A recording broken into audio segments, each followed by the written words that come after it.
dahil sa sobrang hirap na ng mundo, madalas, lalo na kung tayo ay naturuan about eschatology, it seems that the scapegoat of every believer is yung rapture. True or not?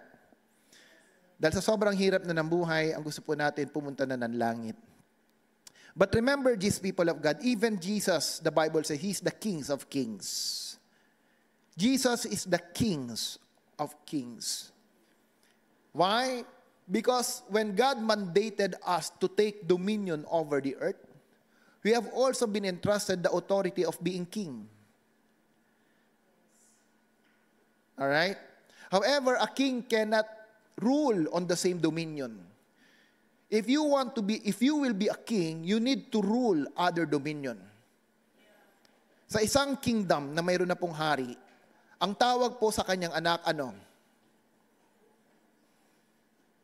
Sa isang kaharian na mayroon ng hari, ano ang tawag sa kanyang anak? Prince. Prince. Amen? So, if we will be in heaven right now, Jesus will never be kings of kings because He is already the king. Understand? That's why before God created man, He created a dominion for us. He created everything. He created the earth. Remember in the book of Genesis, when God created Adam and Eve, immediately God positioned them in the garden and not in heaven. That's why when Adam and Eve sinned against the Lord, Adam and Eve did not lose heaven. They did not lose heaven. What they lost is their dominion on earth. Is that clear? Dapat po malinaw sa atin yan. Otherwise, ang thinking natin sa pagiging Kristiyano, puro langit. Pero ang thinking ng Diyos sa tao, puro mundo. The heaven and the highest heavens belongs to God, but the earth He has given to man. If we will never understand our true purpose in God, you will never be accomplished what God has designed for you. Going back to Revelation,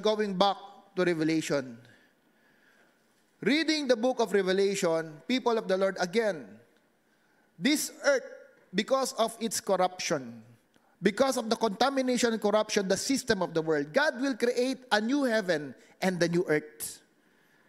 And on that time, God will bring man where? In the Revelation, when we receive that glorified body, the perfection of ourselves, the soul and the body coming together, glorified body coming together.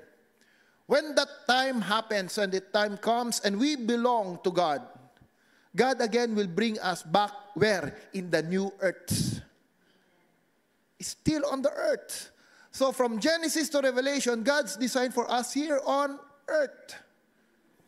So as a children of God, His design is for us to be the salt and the light of the earth, not in heaven. That's why He gave us a body. Even our body right now, it is designed by God. It is Him who gave it to us para hindi tayo maging alien dito sa mundo. The body belongs to the Lord. You know, when our concept or mentality becomes driven by the purpose of God, even our prayers will change.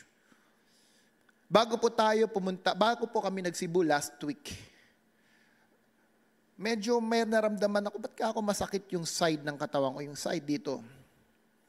Iniinda ko po siya, mayroon ako mga linalagay na tapal, gamot. That started in Baguio. Now, but my prayer is, Lord, it is you who give me the body. My prayers change. And I do believe, kung ito hindi mawawala, it's hard to walk around. Mahirap pong kumilos, mahirap mag-mission kung mayroon kang nararamdaman. And amazingly, I just realized, one day, nagulat na lang ako, after the mission po sa Cebu, or before the mission sa Cebu, yung nararamdaman kong pain nawala. Alam mo, any pain in the body, ang prayer ko sa Panginoon Diyos, Lord, Ikaw ang nagbigay ng katawan na ito. And I cannot operate efficiently kung hindi mo aayusin. Amen? Pag bumili ka po ng iPhone or ng Samsung, pag yan po ay nasira, saan mo dadalhin? Saan mo dadalhin? For example, bumili ka ng gadget mong Samsung. Anong service center ang hanapin mo? Huawei? Of course, Samsung. Because they are the one who understand kung paano nila dinesign yung gadget mo. Amen. Sometimes we have these wrong perceptions. Inuuna natin ang gamot bago ang Diyos. There's nothing wrong with medicine. But people of God, at the end of the day, ang Diyos pa rin ang nagpapagaling. Amen? Even without medicine, we can be healed. Depending on the measure of our faith. So that's why the Holy Spirit is very important. In growing in the Lord, sa paglago natin sa Panginoon, sa pagkaunawa natin ng purpose ng Diyos sa buhay natin, napakahalaga. The intimacy that we have with the Holy Spirit. Because it is Him who will reveal to us all truth according to the Word of God. Without the Holy Spirit, hindi ka magkakaroon ng tamang kaliwanagan, ng tamang revelasyon, ng tamang kaunawaan patungkol sa salita ng Diyos. Mahirap maunawaan ang salita ng Diyos dahil lang sa ating kaisipan. We need the Holy Spirit to guide us, to help us, to give us the wisdom, to understand the Word of God. Now the question is, do you know Him? Do we know Him? When you pray to the Lord, do you pray to Him? Do you commune with the Holy Spirit? Until now, many believers doesn't know that you can also pray with the Holy Spirit. They don't have personal relationship with the Holy Spirit. If you don't have that intimacy with the Holy Spirit, how can you grow and be strong when it comes to the Word of God? That's why this season, people of the Lord, this series, we are giving emphasis on a life yielded in the Holy Spirit. Whatever you do, even to our children, I remind them, bago kayo mag-exam, before you do anything else, speak to the Holy Spirit. Ngayon po, kung kayo po ay nag-iisip, paano na yan? Mukhang hindi ko pa kilala ang Holy Spirit. You ask genuinely yourself, right now, you ask yourself, how's your relationship with the Holy Spirit? Nung ako po'y bago mananampalataya, I got to know the Lord in Indonesia. Yung worship, mayroon po kaming pagkumakanta, sabi po ng aming pastor doon, sabi niya, magaling siya, pero hindi spirit-filled. Tapos yung isa po naming leader, ang statement niya, yan ang spirit-filled. Sa tingin ko, sintonado naman. Hindi ko maunawaan kung paano niya sinasabi ito spirit-filled.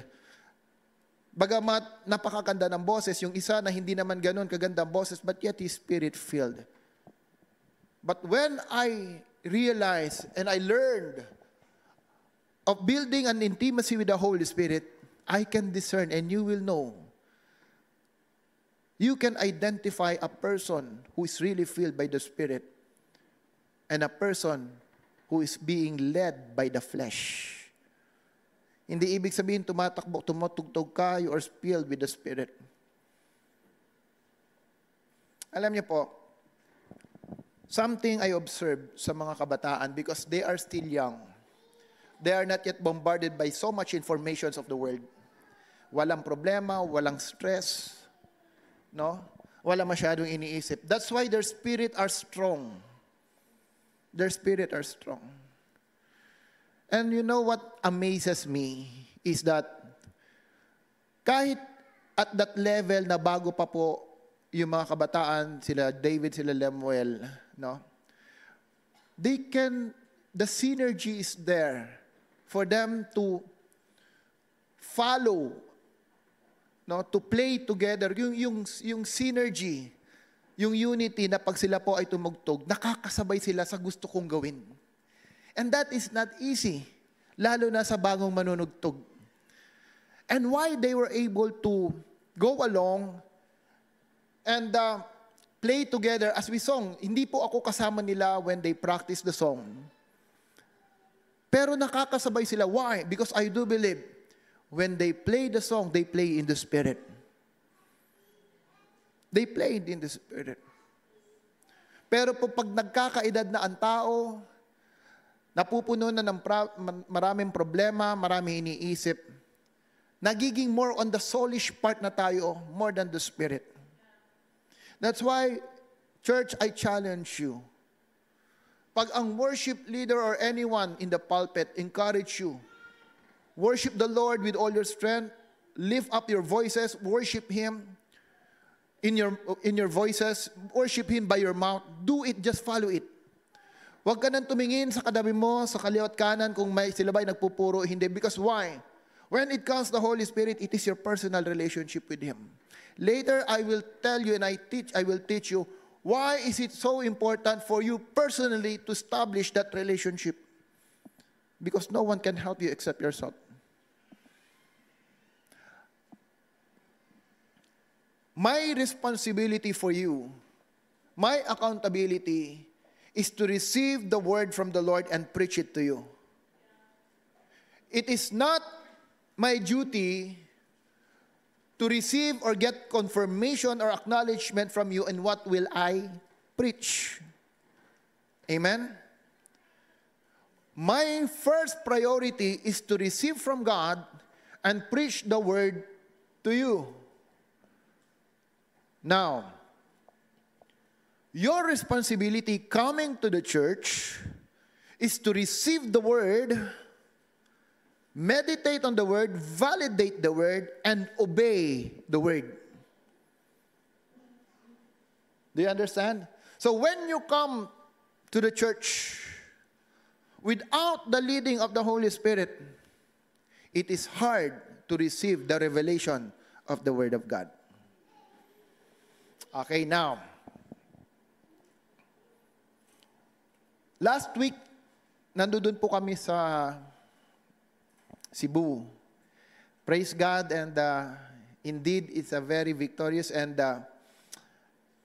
it's really a blessing to see churches, other churches being empowered by the message and by the word that they receive in this conference.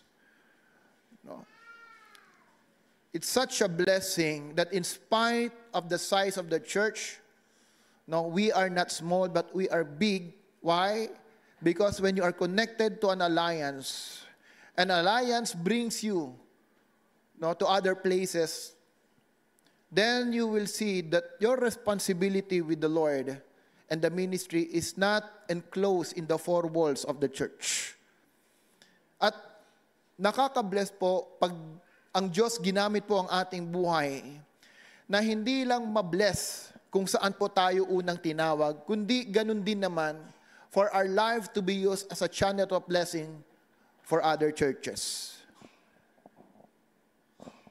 We are Christ's one body. Amen? And together, we should complement and strengthen one another. And this coming Sunday, again, siguro sabihin ko na rin ngayon that I might be able to join you at because initially actually this is a business meeting, but the Lord has opened again a platform for us to share His word in Indonesia, Batam. So glory to God that wherever we go, hindi lang po business transaction, kundi nandoon yung priority of the kingdom in doing the work of God. So please include that in your prayer. Include me in your prayer. This coming Sunday, nandoon po tayo sa Indonesia.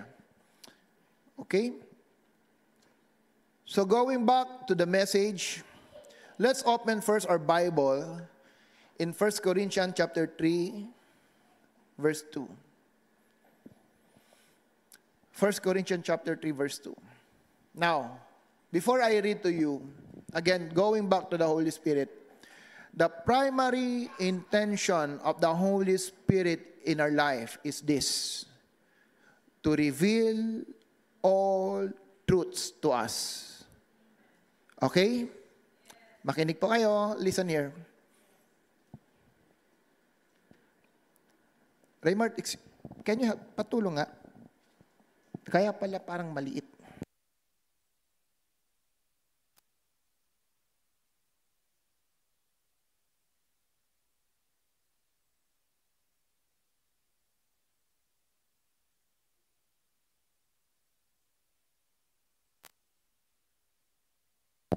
All right.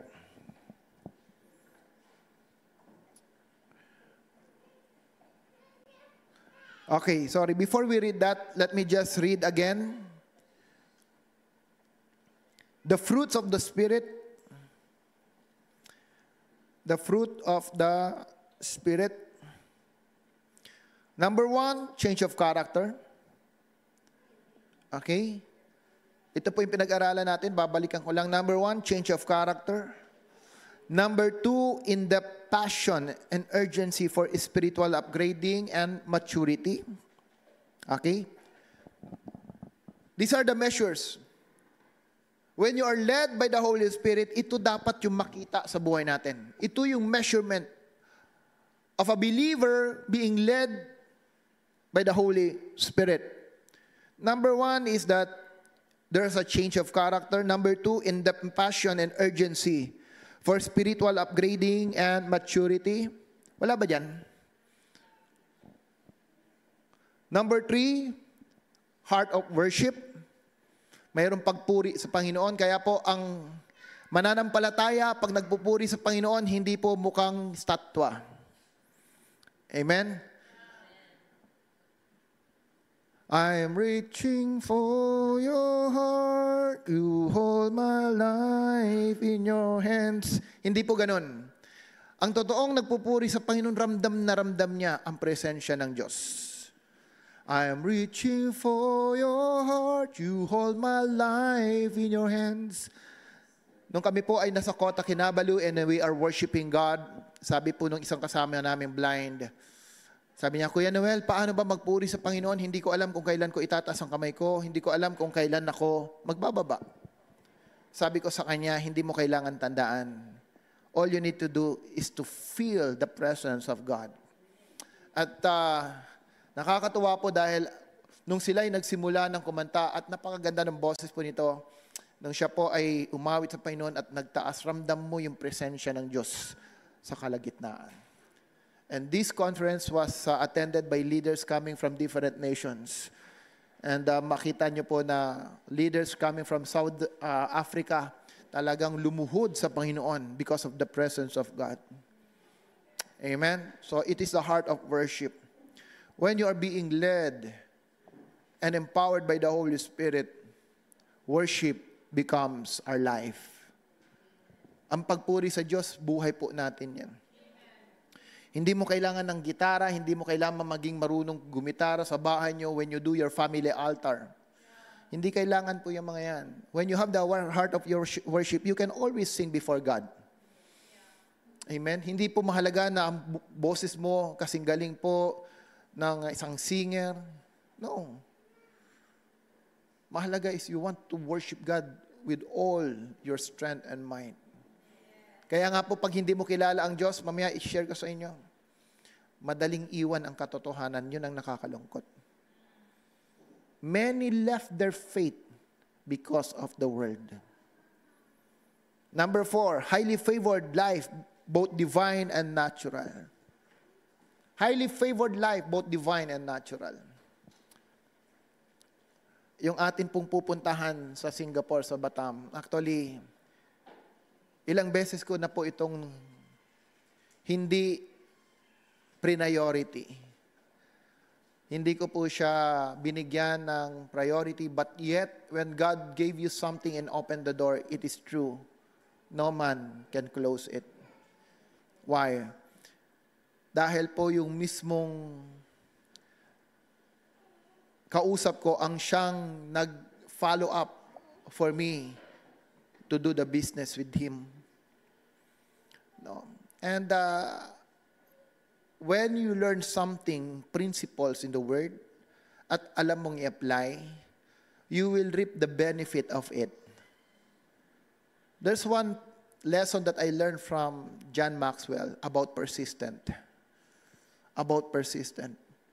Ang sabi niya, when you see a wall in front of you, pag nakakita ka ng blockage ng wall sa harap mo, isipin mo how to go above it, to circle around it, or kung hindi mo pa nagagawa at gusto mong tumawid, dig a hole underneath it. Anong ibig sabihin? There's always a way to accomplish things.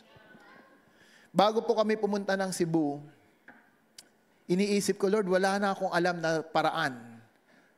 Paano ma-reach out yung kumpanya and to set that meeting. Wala na akong alam.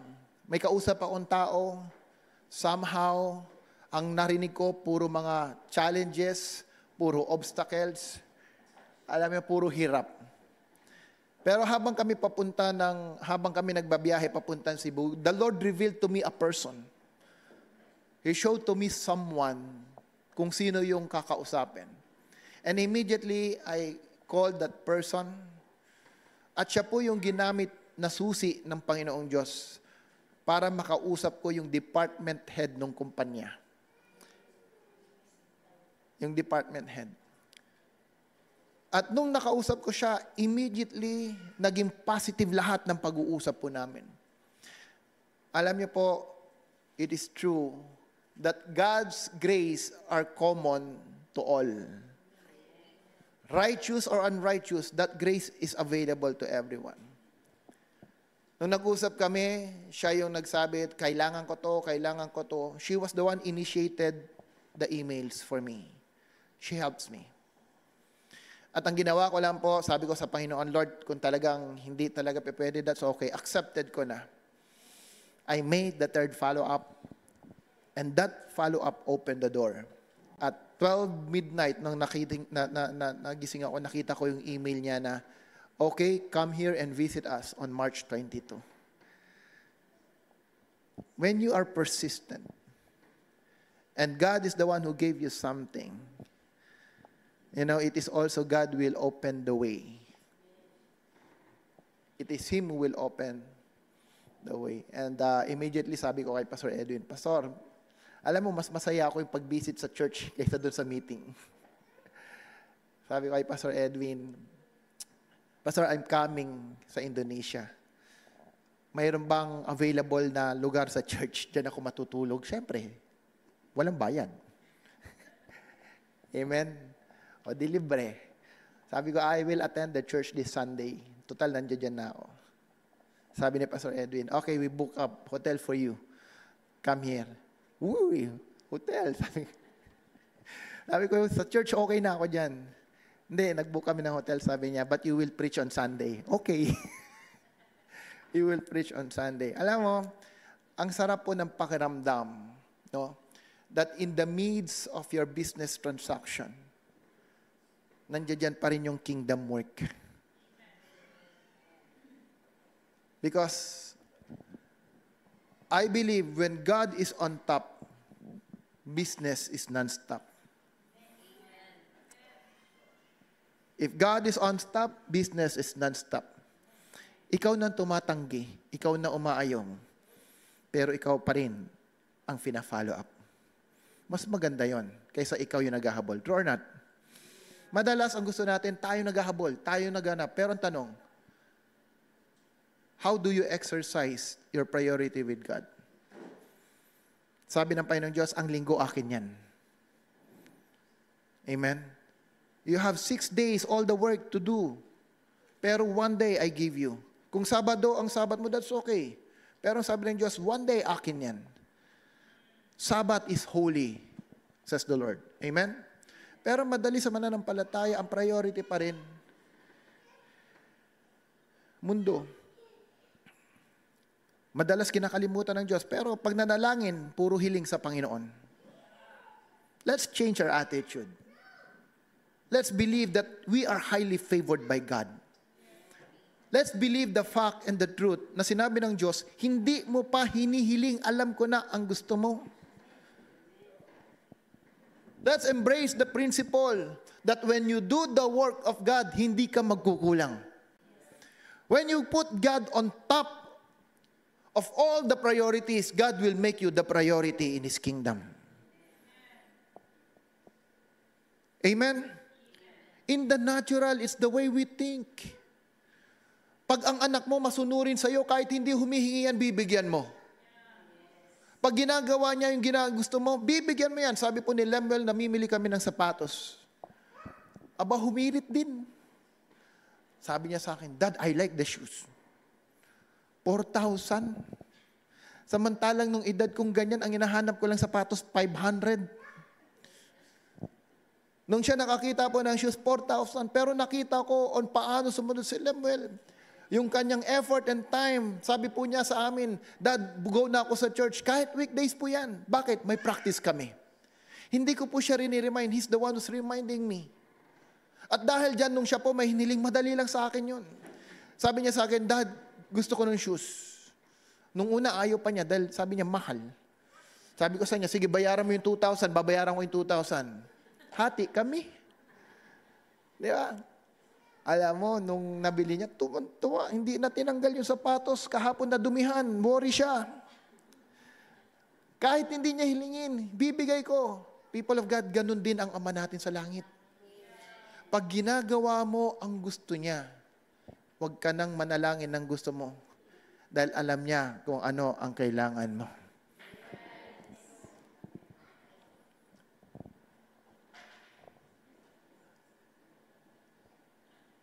Before I came back in the year 2008 in Philippines, before I came back, there is one verse that I kept in my heart. 3 verses that I really kept to strengthen me going back to Philippines. And I hold on to that verse and I embrace that verse. Alam niyo po kung ano yon? Psalm chapter 1, verse 1 to 3. Psalm chapter 1, verse 1 to 3.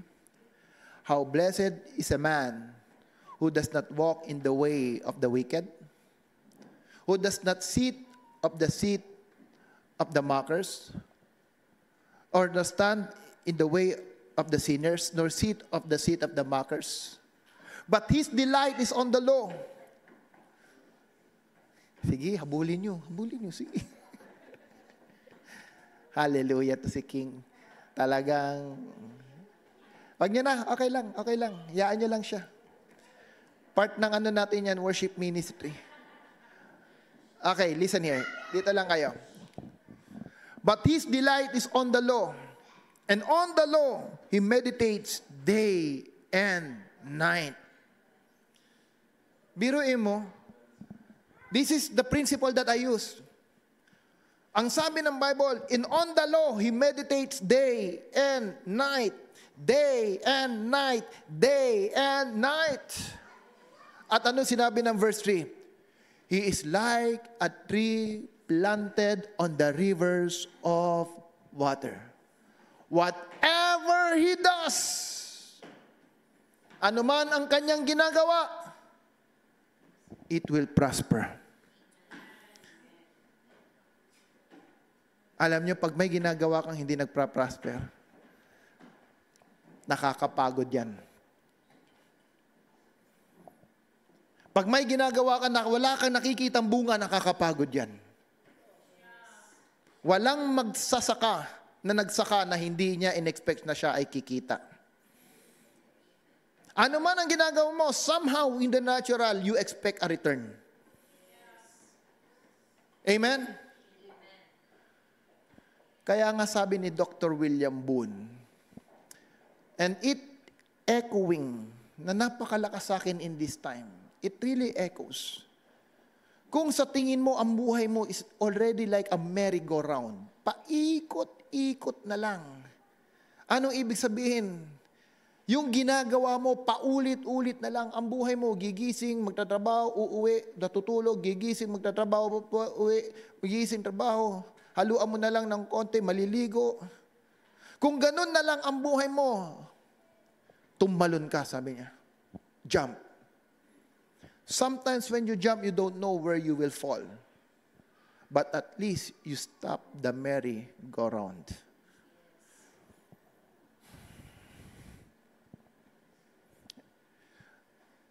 A life empowered by the Holy Spirit is a life highly favored.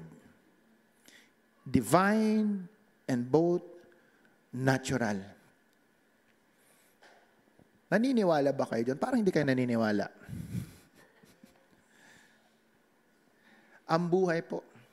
This coming Monday, pupunta po ako ng Subic. Why? Tumawag yung customer. Sabi niya, well, punta ka dito. Kailangan may makuha kang project sa akin. Wow, ang sarap pala ng ganong klase ng meeting no, Ate Aina. Yung customer ang nagsasabi sa'yo, punta ka dito, may project akong bibigay sa'yo. Hindi ikaw yung tumatawag, sir, may project ba? May requirement? Iba na ang panahon ni Lord. Ikaw ang tinatawagan para bigyan ka ng project. Amen? Pero, tuwing umaga ng Lunes, nasa barangay tayo, nananalangin. Tayo po ang isa sa inatasan ng Panginoon na tayo ay magbasa ng scripture during that day. So anong gagawin ko? Sabi ko, sir, pwede ba sa hapon? Why? Because my priority is my ministry with God. Sabi niya, sige, sa hapon. People of the Lord, there are ravens and widows in Sidon. There are this lad that God has prepared to provide for us. Sabi nga ni Dr. Miles Monroe. And I am asking you right now, sino ang gusto maging successful? Raise your hands. Sino ang gusto maging successful? Yung mga ayaw, yung gustong yumaman, Tagalunin ko, ayaw na successful, yumaman. Dumami pera, walang problema. Sino? Okay, listen. Sabi ni Dr. Miles Monroe, if you want to be successful, do not look for success. Pastor, ang gulo mo. Sabi mo kanina, successful, tapos ngayon, wag mo hanapin. Tama. Do not look for success. What will I do? Build your value. Build your value. Success will follow. Ang problema, masyado natin hinahanap ang success, ang sabi ng Proverbs, ang pera may pakpak lumilipad. Kaya kahit anong hanap mo sa pera, nawawala, nagkukulang. Kasi ang pakpak, ang pera, may pakpak. Tingnan nyo, hindi kayo nagbabasa ng Bible, no? Kaya puro pera ang iniisip mo. Hindi mo alam, panay din ang lipad niyan. But when you have value, yung lumilipad na pera, hahanapin ka sa'yo dadapo. Amen? Sa'yo dadapo. Iniiwasan mo na, humahabol pa. Why? Kasi may value ka. This is a life highly favored by God. Bakit pupunta sa China si Pastora this week? Because the factory insisted her to come.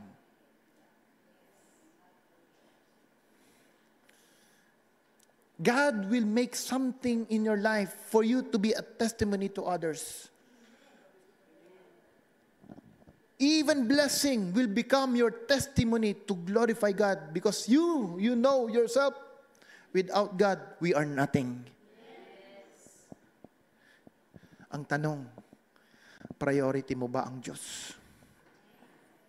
That's the question. Tandaan nyo ang sabi ng Isaiah 60. Ang mundo ay mababalot ng kadiliman. ang mga tao sobrang kadiliman. Prophetic po yan. Alam nyo ba sa Cebu, ang daming nagpapakamatay, nagsisuicide na kabataan. Nung kami po nandoon, naikwento sa amin, isa tumalon sa bridge. Yung isa nag-suicide dito po sa Taguig. Babae, kabataan, sagsabay, nagbigti. Watch out. The world and the man will be covered by so much darkness. Pero sa ng Diyos, ang kanyang mga anak patuloy na magliliwanag.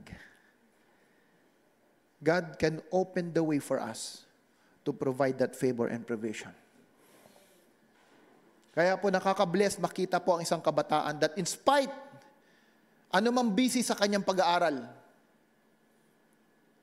listen here, lalo na sa mga kabataan, sa kabila ng kabisihan sa pag-aaral, ang priority niya sa gawain ng Diyos hindi nawawala.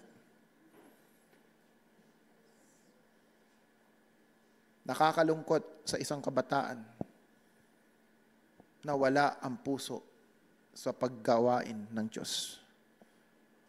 Hindi po ako naniniwala na busy ka sa pag-aaral, wala ka nang pwedeng gawin sa Diyos.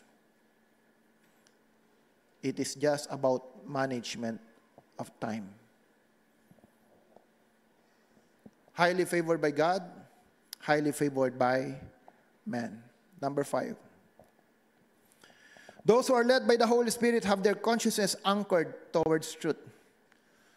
Those who are led by the Holy Spirit have their conscience anchored towards truth. Pag pinangungunahan ka ng Diyos, hindi ka nagsisinungaling. Walang puwang ang kasinungalingan sa buhay po ng isang totoong mananampalataya. You have the boldness to speak the truth. Kahit yung katotohanan, alam mong masakit. Kahit yung katotohanan, alam mo na ikaw ay mapapaya dahil sa mali mong ginawa, but you still speak the truth to the people. Why? Because that is the empowerment of the Holy Spirit. Can we go to the verse?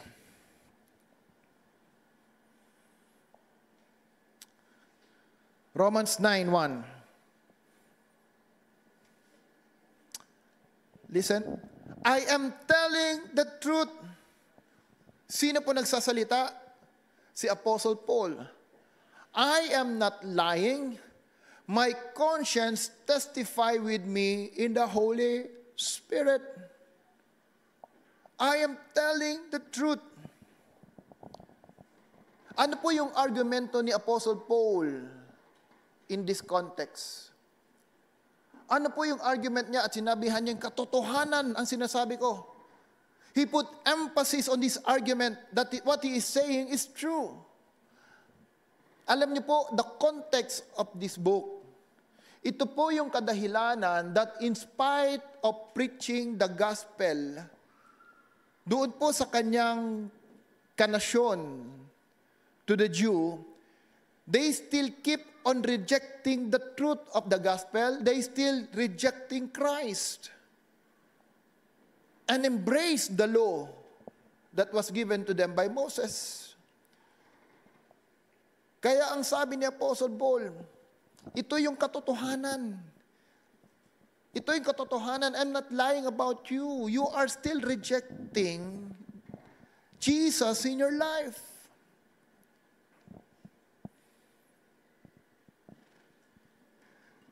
Alam niyo po tayo bilang believers, mananampalataya, lalo na sa ating pamilya. Madalas we sugarcoat yung katotohanan ng salita ng Diyos. We sugarcoat. Why? Dahil ayaw po natin silang masaktan. Ayaw natin silang magalit sa atin. Sometimes, kung tayo nagsisimula pa ng relationship, that's okay.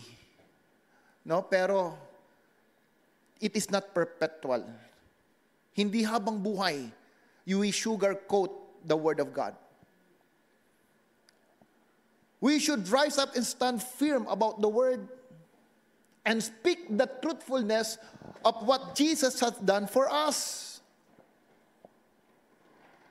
Amen? Yung katotohanan, ano ba ginawa ni Kristo? Ano ba yung katotohanan about sa salita ng Diyos? Ano ba yung kaligtasan para ikaw ay magkaroon ng kaligtasan? There's no other salvation given under heaven except to the Lord Jesus Christ. Amen? Gaano ka man ka-loyal sa ministry ng church na yung dinadaluhan, ministry will not save us. Gaano ka man umaten sa simbahan, simbahan will not save us. The church will not save us. Because salvation belongs to those who have faith in Christ alone.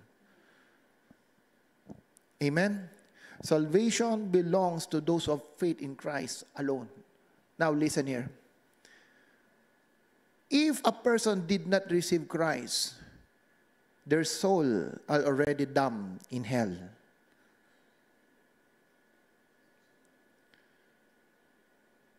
Amen? Nako, may amen ako. Ha? Nakaapat na ako? Wala kayong alam dyan. Kami na lang muna dyan.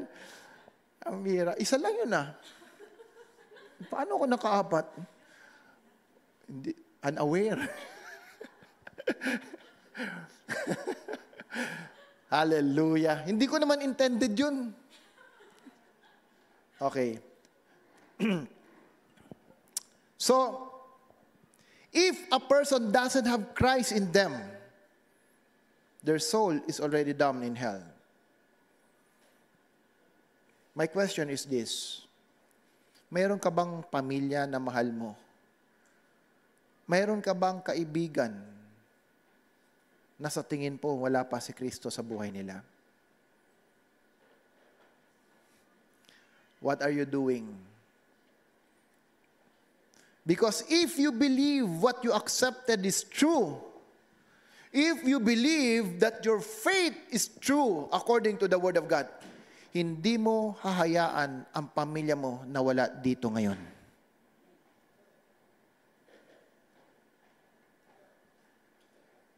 You will be persistent to share to them the Word of God, whether in word or through your life. Sa salita man o sa pamamagitan ng buhay mo, ipapakita mo, you will be persistent for them to come to know Jesus Christ.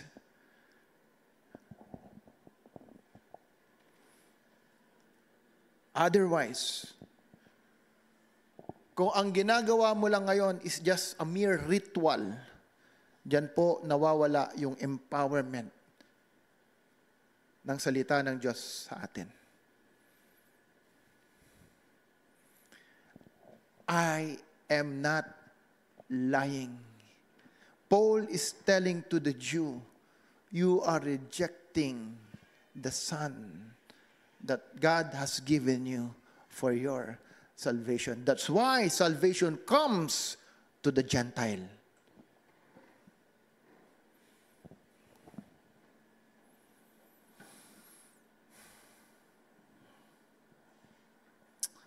Can we open in the book of Ezekiel, chapter 3?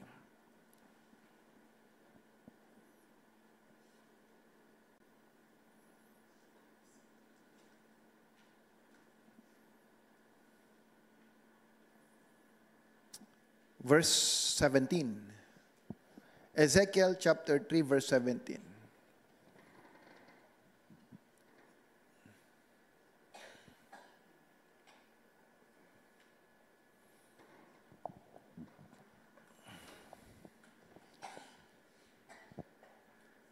Sige, we have time. Ayaw. Ezekiel chapter 3 verse 17. Alright. Dito po tayo muna. Okay? Son of man, I have made you a watchman for the people of Israel. So hear the word I speak and give them warning from me. Who's giving the instruction? Who is giving the instruction? Who's giving the instruction to Ezekiel? God. God is telling to Ezekiel, I will make you a watchman to my people, Israel. What should I do? What is the instruction? 18.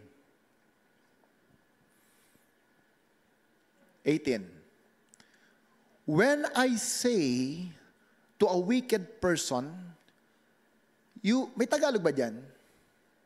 Alright. When I say to a wicked person, you will surely die, and you do not warn them, or speak out to dissuade them from their evil ways in order to save their life, that wicked person will die for their sin, and I will hold you accountable for their blood. Tagalogin ko. Pag ang isang taong makasalanan hindi nagbago at hindi mo sinabihan sa kanyang maling ginagawa at ang tao na yan namatay, sisingilin ko ang dugo niya sa iyong kamay. Who is accountable? Us. Kaya sabi ni Apostle Paul, when the Jew doesn't want to listen to him, anong sabi niya? Simula sa araw na to, ang ulo niyo wala na sa aking kamay. Babalik ko sa inyo. Ano ang ginagawa mo sa katotohanang tinanggap mo pagdating sa iyong pamilya? Do you really believe na may dalawang eternity na naghihintay sa buhay ng tao? Isang eternity kasama ang Diyos at ang isa habang buhay na paghihirap sa impyerno. How do you believe that? People of God, by the Word of God, those who do not have Christ in them, when a person wala si Kristo sa buhay niya, his soul is already damned for hell.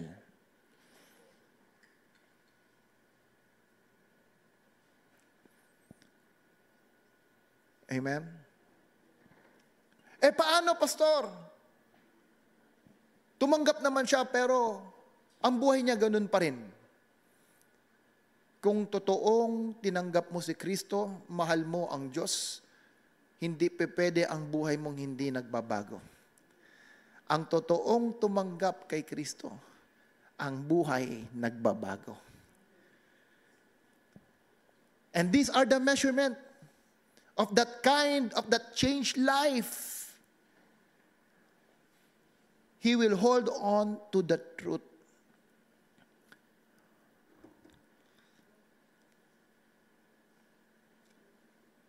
Amen? Hindi mo hayaan na ang faith mo will be corrupted dahil gusto mo satisfy yung isang tao. No, you will rise up and stand for your faith because you want to reach out to others. 19. But if you do warn the wicked person, and they do not turn from their wickedness, from their evil ways, they will die for their sin, but you will have saved yourself. Pero pag sinabihan mo sila, hindi nagsisi, sabi ng Diyos, ilinigtas mo na ang sarili mo. Bilang isang mananampalataya kay Kristo, ako po naniniwala, ang kaligtasan hindi mawawala sa totoong tumanggap sa Diyos. Amen. Anong sinasabi ng Panginoon? Nababawasan ang reward mo sa langit hanggat hindi mo ginagawa ang pinapagawa ng Diyos.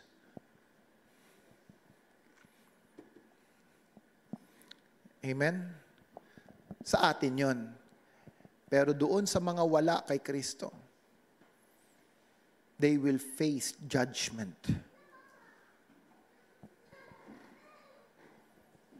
Clear? So one of the measurement of being led and filled by the Holy Spirit, one of the fruit is that their conscience will be anchored towards truth. Kaya po walang mananampalatayang sinungaling. Let your yes be yes and your no, no. Kung gusto mo, gusto mo. Kung ayaw mo, walang gitna po yan. Dahil sabi ng salita ng Diyos, ang gitna sa demonyo yan. Amen. Turn out. Go back doon sa ating presentation.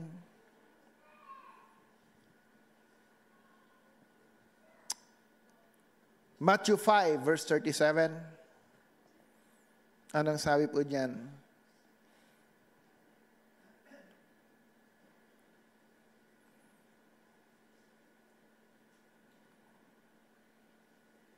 Matthew 5, verse 37.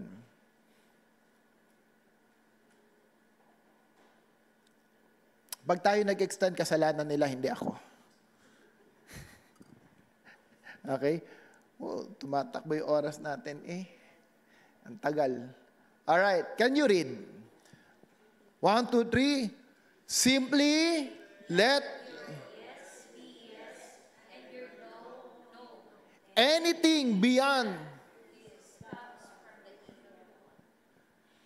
Kaya po tayo mga mananampalataya, pag sinabing pupunta ako, pupunta ako. Pag sinabing hindi, hindi, wala na pong gitna. Pastor, titignan ko ha. Walang ganun. Pag-pray ko, walang ganun. Kasi remember this, time can be managed. Turn out. Bago ka palang minsan umayaw, you already decided and planned for it. Turn out. Kaya po tayo, mamaya may ipopost po tayo ng mga event ng church. Huwag niyo na pong sabihin kay Ate Aina, susubukan ko, titignan ko, ipapanalangin ko. Check mo schedule mo. At kung priority mo si Lord, mayroon kang pwedeng gawin. Amen. Naku, nadagdagan na naman.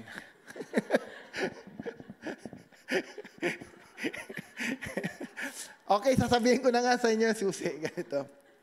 Nung kami po nasa Cebu, may revelation akong tinanggap kay Pastor Wilbert.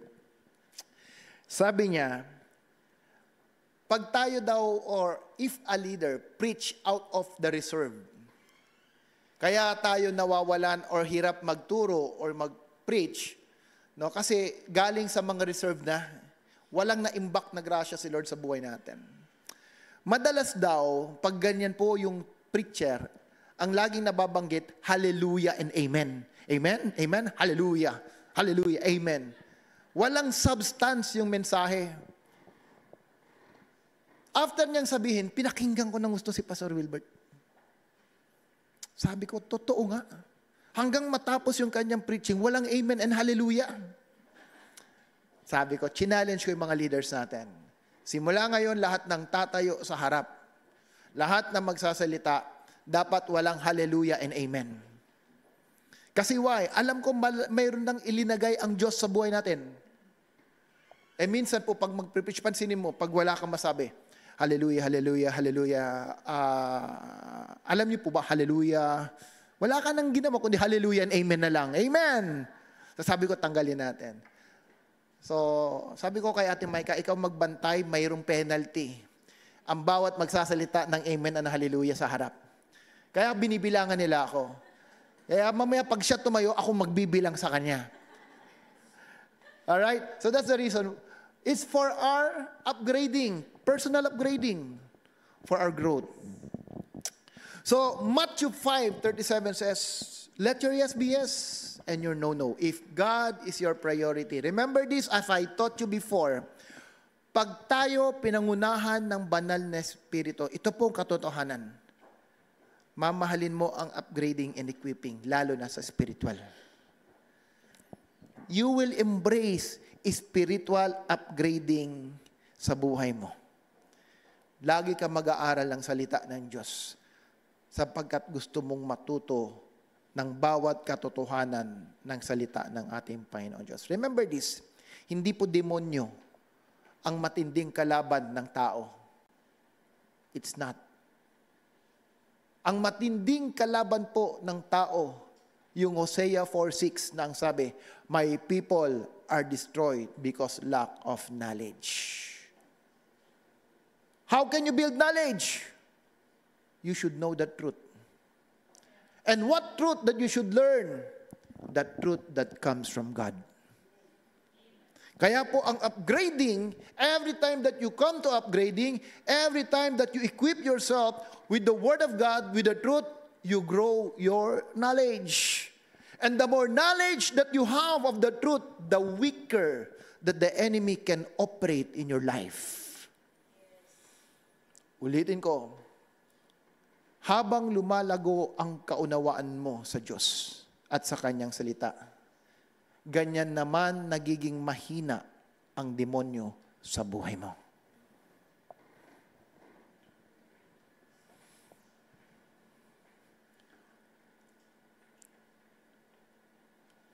Number 6 principle. Number 6. And I will finish it here. Those who are led by the Holy Spirit will create in them the one mind ministry. Ulitin ko.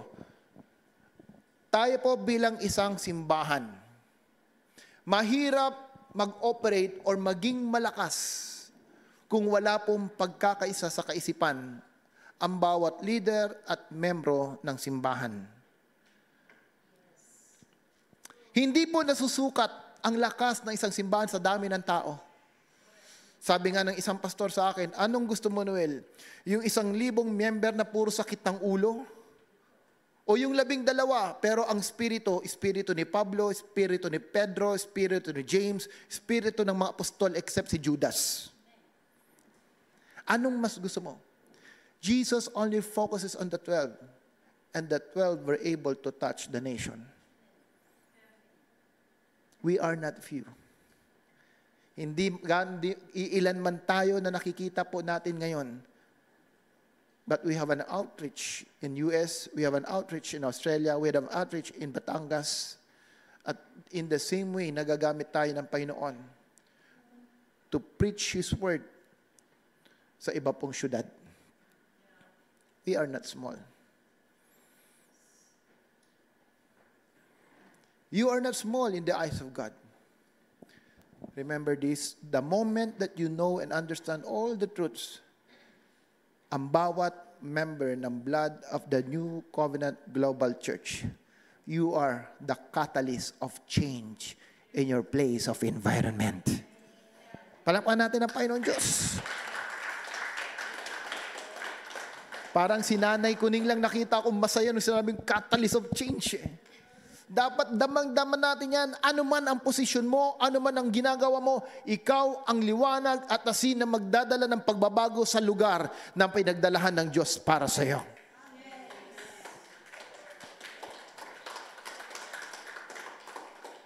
That's why, sabi ni Pastor Wilbert, your future lies behind you. Your future lies behind you. Kung gusto mong malaman ang future mo, tignan mo yung paglikha ng Diyos sa iyo.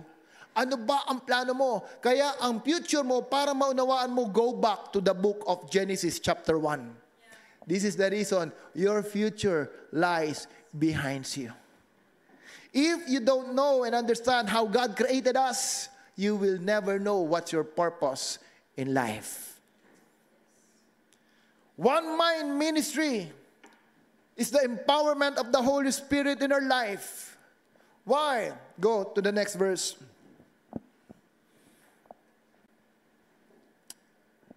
Next.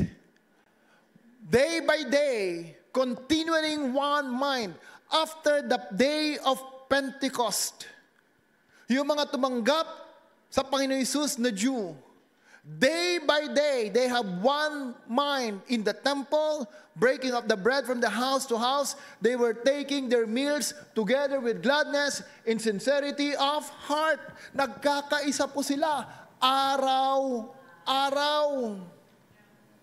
Kaya nga po tayo, may mga platform na binigay ang Panginoong Diyos during the time of pandemic, at isa po yan yung family altar. Nagkakaisa, sabihin mo, nagkakaisa. Day by day. Kaya po tayo nagkaroon ng family altar. Sabihin mo sa iyong kasama katabi, nagfa-family altar ka pa ba?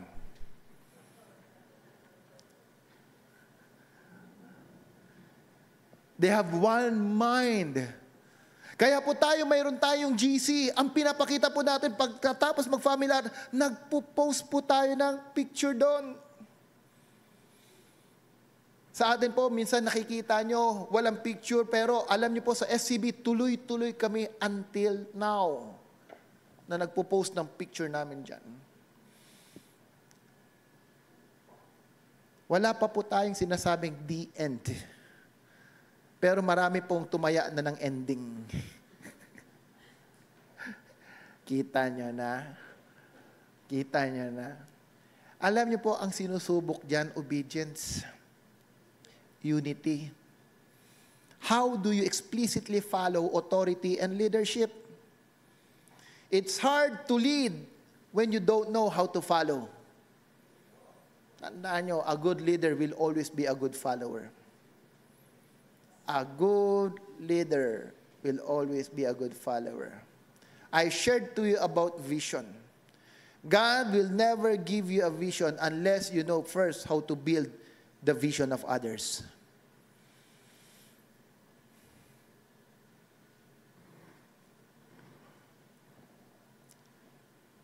Tingnan nyo, ang tahimik.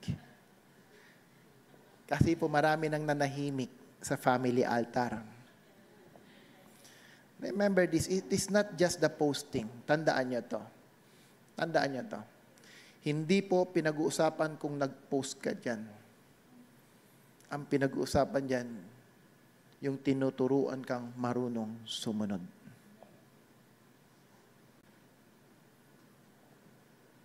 So whether you follow it or not, it's up to you. But one thing I know, if you are being led and empowered by the Holy Spirit, submission will be your value, your character. I repeat, if you are truly empowered by the Holy Spirit, submission will be the attitude of the people of God.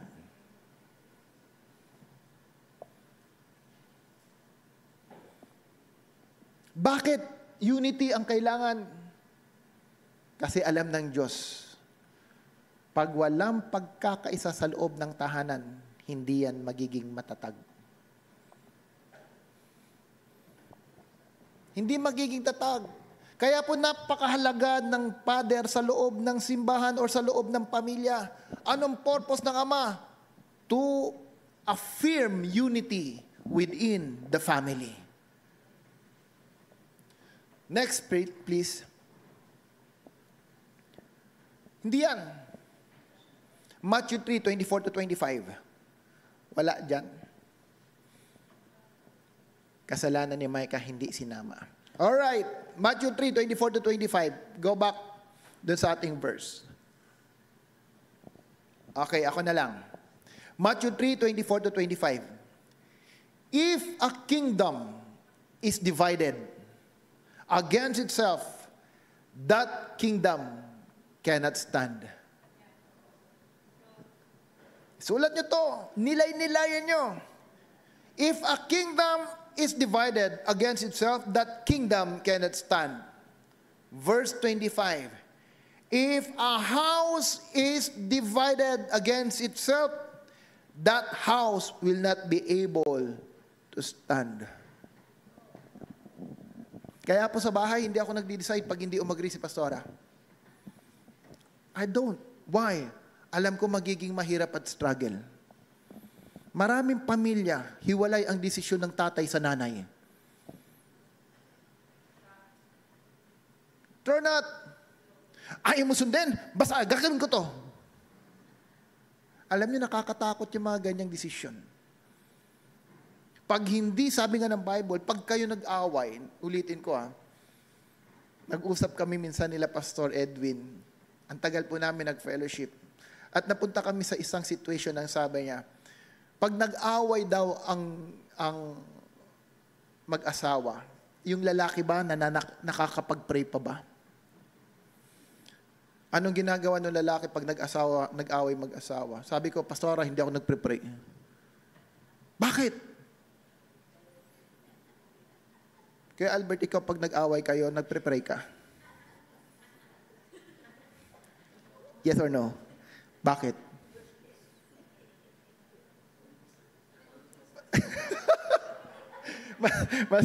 Masama daw masakit ang puso niya. Kuya Jay, pag nag-away pa kayo ni Ate Lay, nagpre-pray ka ba? Ha? Bakit? Masama rin ang puso mo? Bakit? Baka? Baka daw. Siya baka. Hindi siya sigurado doon, alanganin. Kami pag nag-away, hindi ako nagpre-pray. Kasi sabi ni Lord, pag nag-away kayo mag-asawa, hindi pakikinggan ni Lord ang panalangin mo.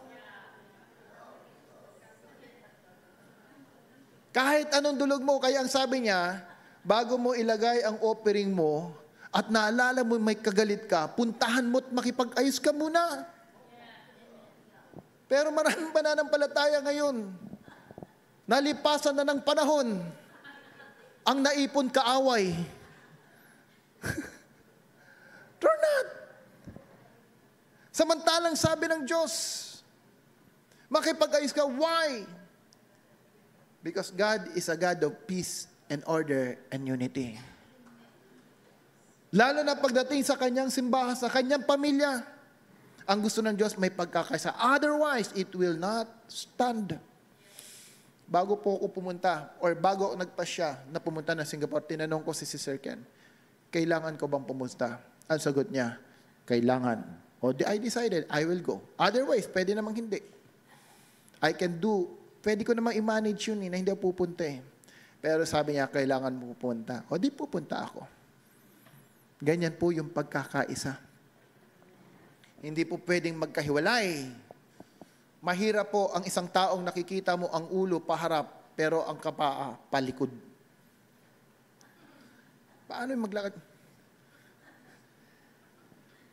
Ang hirap, di ba? Subukan mo, nakakita ka na yung tao na may problema yung kaisipan. Parang hindi magtugma yung paa at kamay kung saan pupunta. Ang sagwa tignan. Sa natural. Pero maraming pamilya, ganyan ang sitwasyon. Kaya ang nadadamay, anak. Pag ang mag-asawa hindi nagkaisa, makikita mo ang bunga na sa anak. Gusto nyo ipakita ko sa inyo sa Bible? Pag hindi nagkaisa mag-asawa, mayroong chaos. Malakay, chapter 4, verse 6.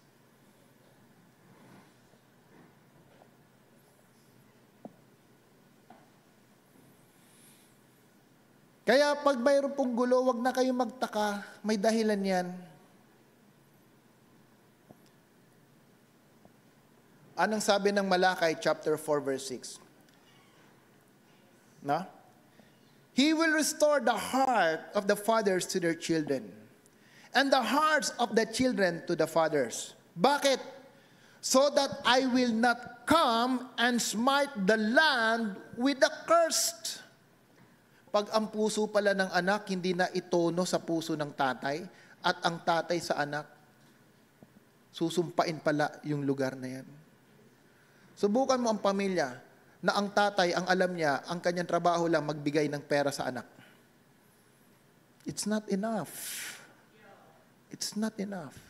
The primary purpose of a father is to teach his children the command of God. Kaya kay Abraham walang tinagong sikreto ang Diyos. Sabi ng Diyos, magtatago ba ako ng sikreto kay Abraham na alam ko naman na ang aking katuruan ituturo niya sa kanyang mga anak? People of the Lord, understand and go back to the Word. That's why principle and law are absolute and universal. They are universal. You cannot break principles and law. You can violate them, but you cannot break them.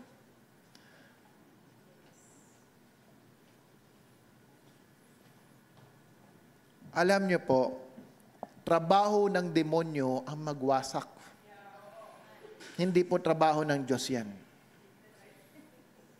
At ang haba, pag yan ay nananatili sa buhay ng iyong pamilya, you need to do something. John 10:10. The enemy comes to steal, kill, and destroy. That is the work of the devil. Kill, steal, and destroy. Paano niya gagawin? Create divisions. Madali lang naman sirain ng pamilya. I-divide mo yan. Mag-create ka ng confusion. It will not stand. That's why, church, let's exercise principle.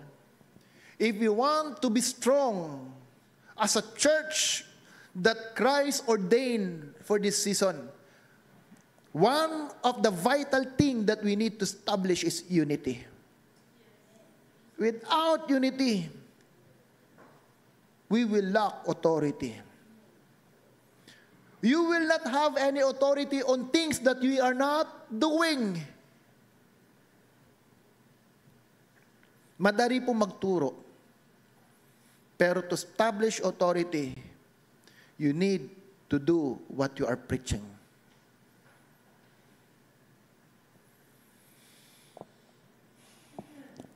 A spirit-filled life is empowered to transcend beyond a democratic mentality. Isulat niyo po ito. Yan na pala, nakapost na. Masyado naman kayong advance. Okay. A spirit-filled life is empowered to transcend beyond democratic mentality. Anong ibig sabihin ng democratic? A government for the people, by the people, of the people, and for the people, and by the people. Anong ibig sabihin? Kung ano lang gusto mo, yun ang gagawin mo. Democratic word is not part of the Bible. It is not in the Bible. When Jesus come, the government that he established is not democracy, but kingdom governance. When you speak of kingdom governance, there's a king at may mga pinamumunuang tao. Democratic mentality, ayaw mong magpasubmit, ayaw mong sumunod. Ang gusto mo lang gawin, yung gusto mo.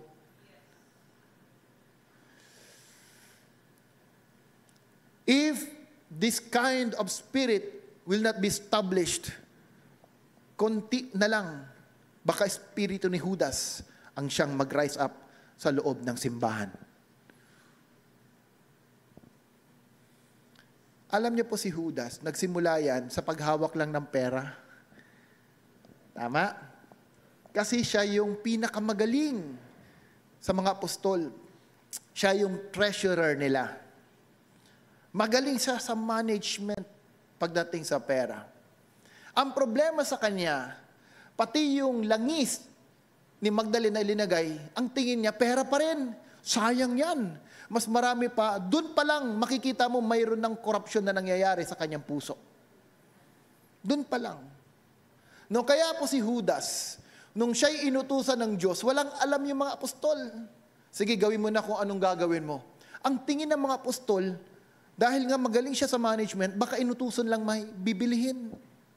Pero hindi nila alam, yun pala yung panahon, that he already, ang tawag mo doon? Tinatwa? Sa English?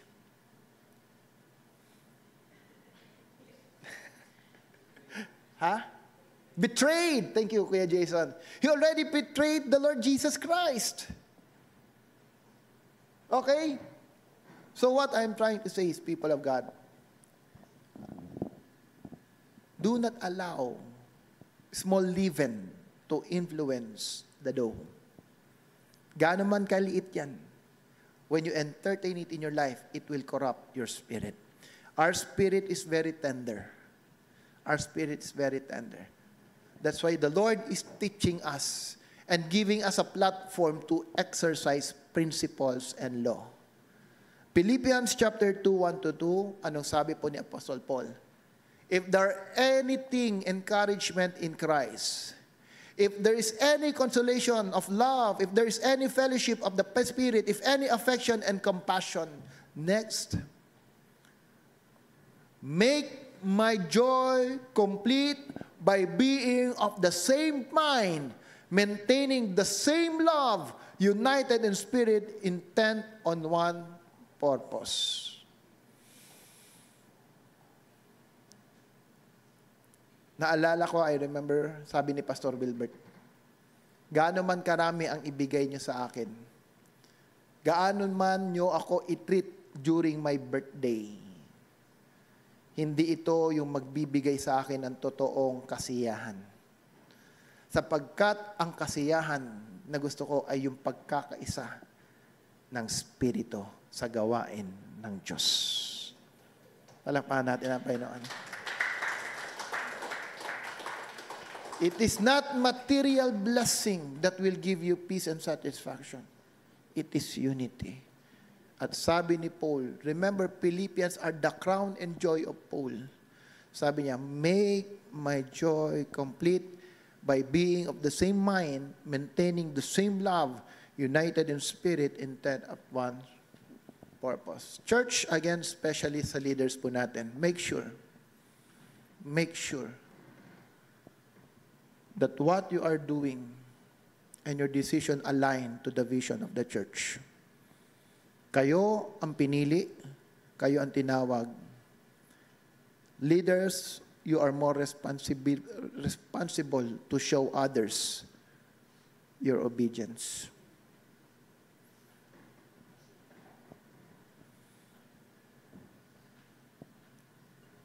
We need to establish that unity and one spirit in the church if we really want to build the church of the future. Next.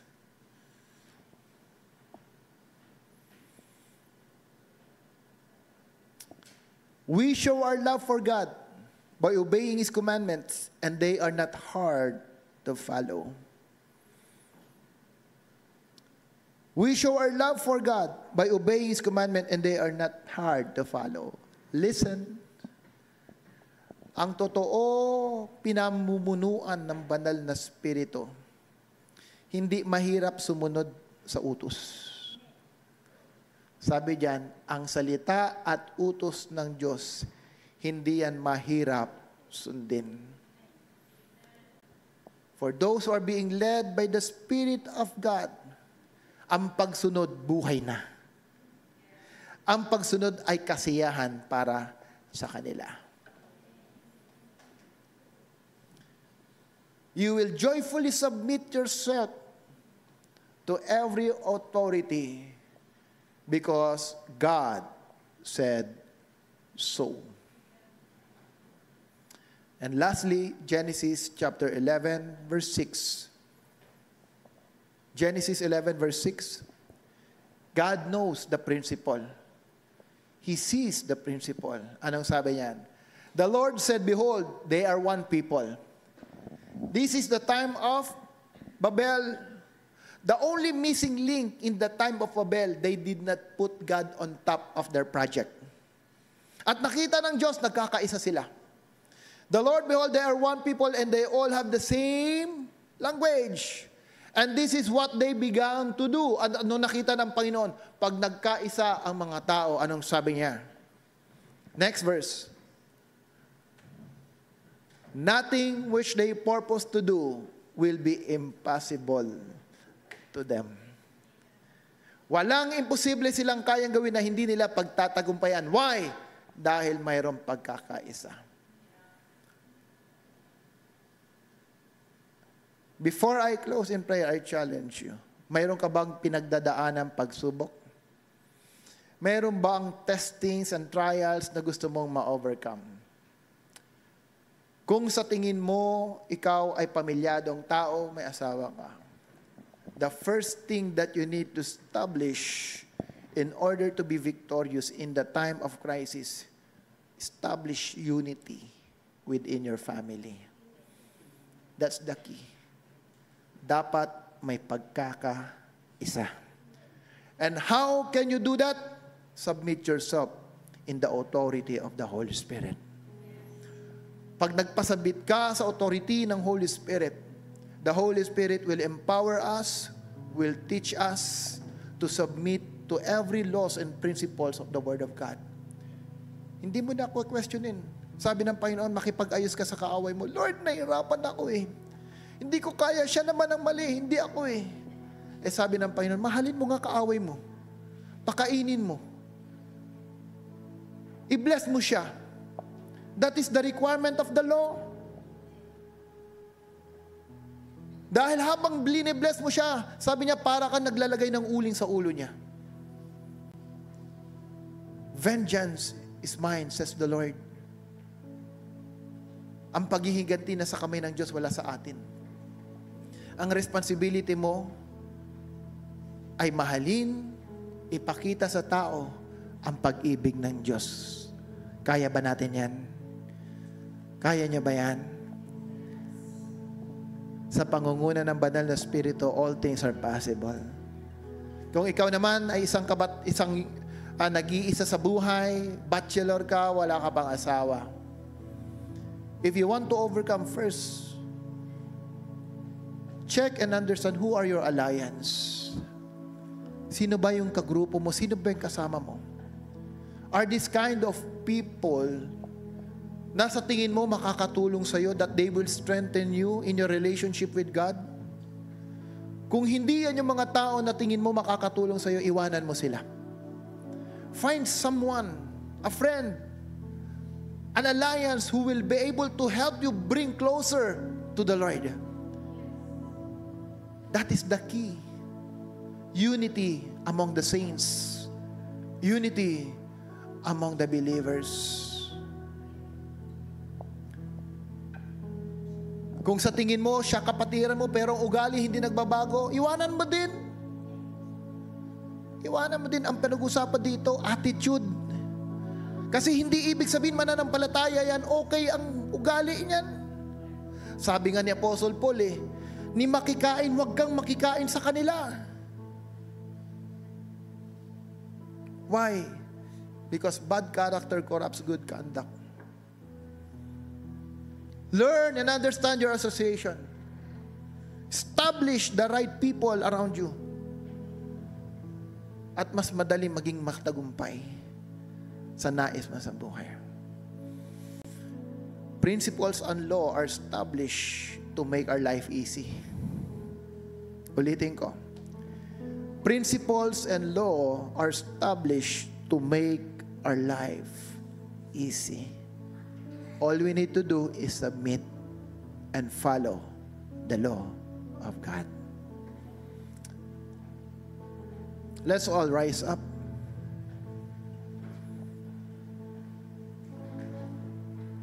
Panginoong Diyos,